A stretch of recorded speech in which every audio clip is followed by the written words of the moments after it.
Hola, nuestro Señor Jesucristo fue presentado en el templo a los 40 días de su nacimiento. También sabemos que se extravió según sus papás en aquel templo cuando tenía 12 años y también cuando vio la ciudad de Jerusalén desde el Monte de los Olivos con el maravilloso templo, lloró porque predijo que aquel templo y toda la ciudad sería destruida. Pero algunos me han preguntado qué era el templo, cómo era, quién lo construyó, quién lo destruyó, etcétera. Y voy a aprovechar mi libro, que ya en tantas ocasiones te he mencionado, Pregúntale al Padre José, que tiene más de 230 respuestas. ¿Quién construyó el templo de Jerusalén y cuándo fue destruido? Este templo, llamado en lengua hebrea Beit Hamikdash, fue el más importante santuario del pueblo de Israel y estaba situado en la explanada del monte Moriah, es decir, el lugar donde Abraham iba a sacrificar a su hijo Isaac. Para que entiendas un poquito, mira, yo en este momento estaría en el Monte de los Olivos. Desde el Monte de los Olivos veo a este lado el Monte Sión y hacia este lado el Monte Moriah. Muy bien, en esta parte estaría construido el templo, en la explanada del Monte Moriah. Se puede hablar de dos templos. La construcción del primero, porque al principio el Arca de la Alianza estuvo en una especie de tienda de campaña durante todo el recorrido del pueblo hasta que llegaron a Jerusalén y ya en el tiempo del rey Salomón, hijo del rey David, se construyó el primer templo entre el año 969 y el 962 antes de Cristo, evidentemente, aproximadamente. Si tú quieres saber cómo era, bueno, esta imagen te puede ayudar, pero en los capítulos 3 y 4 del libro segundo de las Crónicas se menciona. Los sacerdotes levitas y el rey podían entrar al templo a través de una gran puerta chapada en oro. Imagínate una enorme puerta de más de 10 metros de altura chapada en oro y tenía más o menos 4 metros de ancho. Tras esta puerta se encontraba el vestíbulo de entrada y después la estancia principal. La tercera cámara, es decir, la que estaba al fondo, se llamaba el Sancta Sanctorum o el Santo de los Santos. Se encontraba en la parte trasera, en un nivel más alto, había que subir algunas escaleritas y solo se podía acceder a ella precisamente a través de esa escalera que estaba siempre muy custodiada. En la parte más importante, en esta parte que te estoy diciendo, se encontraba el Arca de la Alianza y a este lugar entraba solamente el sumo sacerdote, no podía entrar nadie más. Después de la muerte de Salomón, el templo sufrió profanaciones por las invasiones y la introducción de deidades sirio-fenicias. Se restauró durante los reinados de Ezequías y Josías, pero fue destruido en el año 587 por Nabucodonosor II, rey de Babilonia, que llevó como cautivos a gran parte de los habitantes del reino de Judá. Así que en el año 587 Jerusalén, su templo, quedan totalmente destruidos y los que habitaban ahí son llevados a Babilonia a lo que llamamos el periodo del exilio. Después del cautiverio, en el año 517, los persas autorizaron a los judíos a reconstruir lo que sería el segundo templo. Gracias a Ciro el Grande, que conquista esta área de Babilonia, permite que los judíos regresen a Jerusalén y les da incluso ayuda para que puedan reconstruirlo. Con las influencias helenísticas posteriores a Alejandro Magno, Antíoco IV Epifanes conquistó Jerusalén y colocó en su templo la estatua del dios griego Zeus. Así que una vez que regresaron del exilio, se restaura el templo, pero llegan los griegos ahora y con este hombre Antíoco dice, este templo no me importa que esté dedicado al dios de los judíos, yo voy a poner aquí al dios más importante para nosotros los griegos y coloca entonces la escultura del dios griego Zeus.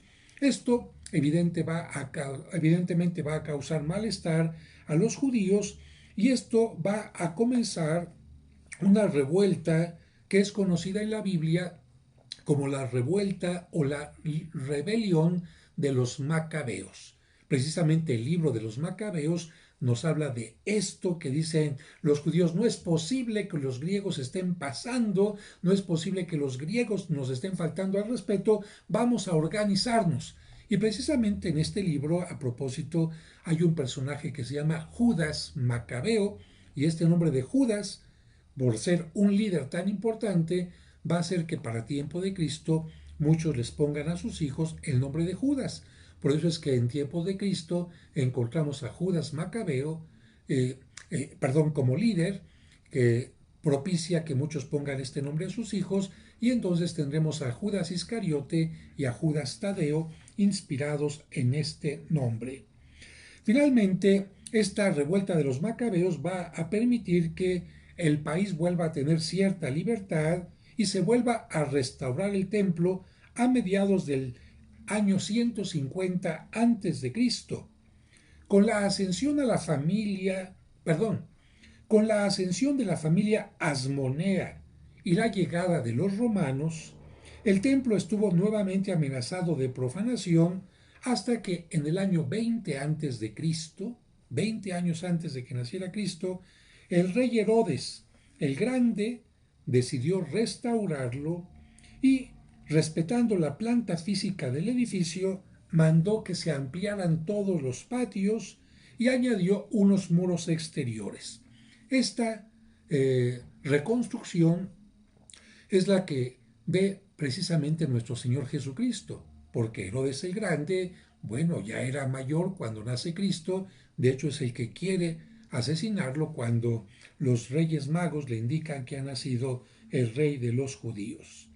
La superficie de este templo que mandó restaurar Herodes aumentó hasta aproximadamente 500 metros de largo, sí, 500 metros de largo por 300 metros de ancho. El patio interior del templo se rodeó por un muro formado por 3 capas de bloques de piedra cubiertas por vigas de madera de cedro. Posteriormente se añadió en el lado norte una edificación romana que es la famosa Torre Antonia, donde Poncio Pilato condenó a Cristo. Tenemos que decir que al patio interior podían entrar los peregrinos y las masas de los fieles, pero el santuario, ya hemos dicho, estaba reservado solamente al rey y a los sacerdotes. Sabemos más adelante que los judíos se van a enojar contra los romanos y van a empezar una rebelión conocida como la rebelión de los celotes, que los llevó a la guerra contra el imperio romano. Los romanos dicen: sí, con que se quieren rebelar contra el gran imperio, y entonces va a llegar Tito con sus legiones, y ¿qué es lo que van a hacer con Jerusalén? Pues van a destruir totalmente el templo, van a destruir la ciudad, de acuerdo a lo que Jesucristo había predicho. De aquella gran construcción solamente va a quedar un muro, una pequeña parte del muro occidental, que es lo que nosotros conocemos como el muro de los lamentos, ahí donde los judíos van precisamente a rezar, porque ellos dicen: si Dios nos dijo que iba a estar con nosotros mientras estuviera el templo, mientras esté esta parte del templo, aquí está la Shekinah, así le llaman ellos en hebreo, aquí está la presencia de Dios. Por supuesto que ellos esperan reconstruirlo en algún momento, pero ¿sabes qué? Después de que se destruyó el templo, bueno, los judíos tuvieron que salir huyendo, y cuando pudieron regresar en algún momento determinado, ya no pudieron hacer nada porque llegaron los musulmanes, y curiosamente, ahí donde Abraham iba a sacrificar a su hijo, sobre aquella roca donde estuvo el templo, ellos construyeron el templo de la roca, una especie de mezquita en donde alaban a Dios y donde ellos dicen que en una noche Mahoma subió al cielo y bajó con la redacción de lo que conocemos como el Corán. Para los musulmanes es, por lo tanto, un lugar totalmente sagrado, y para los judíos también. Pero los musulmanes difícilmente van a permitir que los judíos construyan en este lugar un templo. Por eso este lugar es considerado el lugar más santo para los judíos, para los musulmanes y también de alguna manera para los cristianos, porque ahí Abraham, padre de la fe, mostró su fidelidad a Dios. Aunque para nosotros ya no es el templo de piedras el que importa, sino lo que nos dijo Cristo. Cristo es el verdadero templo y Cristo y el Espíritu Santo nos convierten a nosotros en verdaderos templos de Dios. Espero que te haya ayudado a comprender un poquito más qué era el templo de Jerusalén y recuerda que si te gustó, dale me gustó, compártelo y si no estás suscrito a mi canal, suscríbete para que los siguientes videos te lleguen en forma automática. Que Dios te bendiga.